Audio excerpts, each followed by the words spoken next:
Road నిర్మాణానికి భూమి పూజ చేసిన కేపీఎం.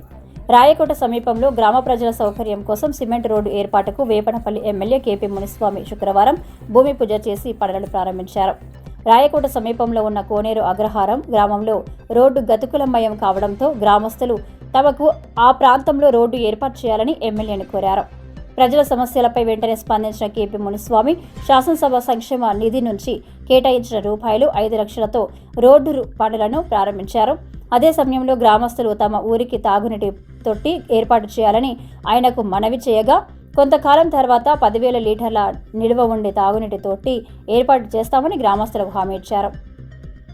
ఈ సందర్భంగా ఆయన మాట్లాడుతూ తన నియోజకవర్గంలోని ప్రజలు తమకు ఏ సమస్య ఏర్పడినా తనను కలుసుకొని సమస్య తెలియజేస్తే వెంటనే సమస్య పరిష్కారానికి చర్యలు తీసుకుంటారని తెలిపారు. రోడ్డు భూమి పూజ కార్యక్రమంలో ఎమ్మెల్యేతో పాటు కేలమంగళం యూనియన్ కార్యదర్శి మురగన్, ఎంజీఆర్ విభాగ జిల్లా సహాయ కార్యదర్శి జయప్రకాష్, జిల్లా మాజీ కౌన్సిలర్ విమల షణ్ముఖం, టౌన్ పంచాయతీ సహాయ కార్యదర్శులు కేశవన్, శివ, యూనియన్ సహాయ కార్యదర్శి మునిస్వామి, అన్నా డీఎంకే ప్రముఖులు రజనీ కుమార్, బాలాజీ, గోకుల్తో పాటు పలువురు కార్యకర్తలు, ప్రజలు పాల్గొన్నారు.